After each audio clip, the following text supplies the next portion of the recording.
Well, welcome everyone. Before we start our service today, I want to take a moment and speak to the events that happened this week in Washington, D.C. Like the rest of America, I'm processing what happened and considering the implications moving forward. It's a sad situation for sure, and one that's very complicated, but here's what I know. Outside of war and self-defense, we stand categorically opposed to offensive or aggressive violence. At the same time, we 100% support people's right to protest peacefully and recognize that 99.9% of the people there were doing just that. Unfortunately, though, the actions of that small group will be the brush with which all freedom-loving Americans will be painted for a long time to come. The reality of our situation is that our country is deeply divided.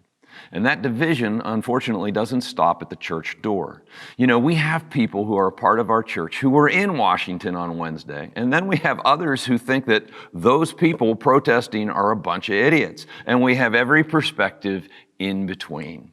And in my 30 years in local church leadership, I've never seen the body of Christ more poised for division and at risk of tearing itself apart than it is right now.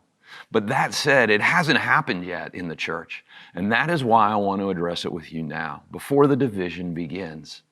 As followers of Jesus, we must remember that our primary allegiance is to God and to one another as the family of God.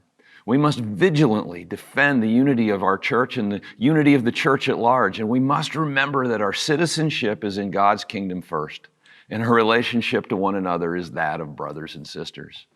Our enemy would like nothing more than for us to tear each other apart over political differences. And we must not let that happen, regardless of your thoughts on the state of the country at this time.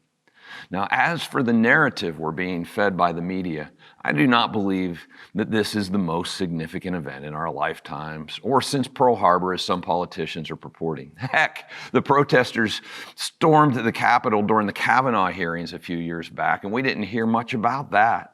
But the media and the politicians seem to be committed to making it the most significant event in our lifetime. So it's not going to be going away anytime soon. And it's going to require a reasonable and uniting response from us. So I want to ask you to do something. I want to ask you to pray for God's revelation, His insight, and His wisdom for the leadership of our church and for each one of us as we navigate these conversations in the days ahead. We're going to need His wisdom and direction. Now, people are angry. In fact, about half the country is downright livid. And I understand why. And many of these people are in our church.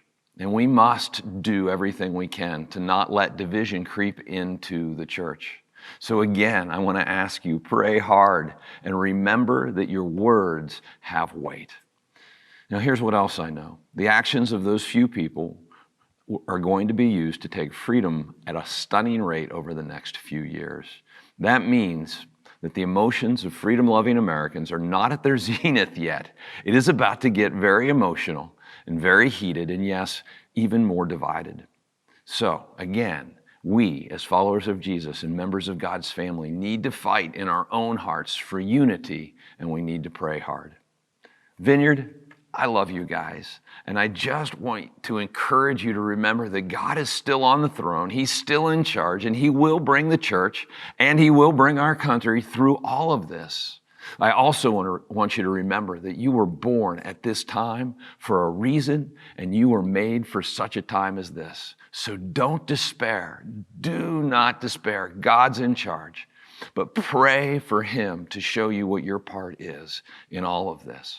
And in the meantime, keep your head on straight, keep your heart right with Him, and remember where your citizenship lies.